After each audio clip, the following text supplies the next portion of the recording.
My favorite color used to be purple. Then she had to ruin everything.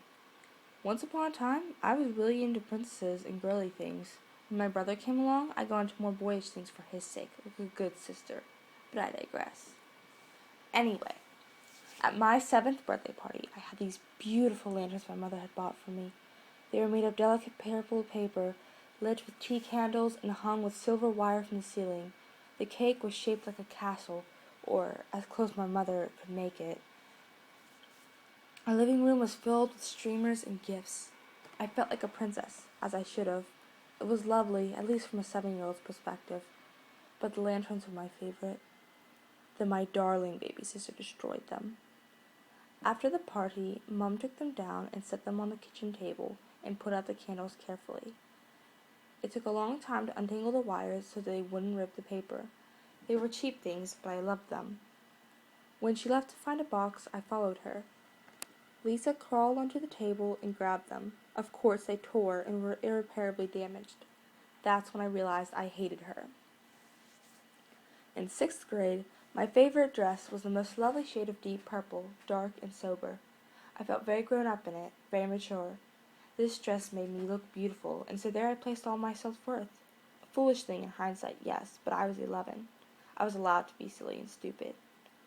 My sister put it on one day when I was at a sleepover and spilled orange juice all down the front. When I came home the next day, and my exhausted mother and bawling sister explained what happened, I knew nothing would ever be right again. Oh, I hated sharing a room with her, and that was when she was small. Yes, she got worse. I joined ballet when I was 4. My parents came to each recital. They politely clapped when each song ended. At the end of the night, I was given a pat on the back and a bouquet. Lisa played t-ball, then softball, and after every game, Dad took her out for ice cream. They cheered for her like maniacs. She was at the park almost every day to practice, so long as the weather was fair. Lisa and Dad played video games too. Dad would sit on the couch, and she would curl up in a purple quilt Mum had made for her. You know, I don't even think she liked purple. That was always me, but I never got a quilt like that. I would have loved it if I had, even more than lanterns. People told me it was because she was the baby. That didn't make any sense to me. Not then and not now. I was first, and that should have mattered. Everyone was so proud of Lisa. I hadn't understood why.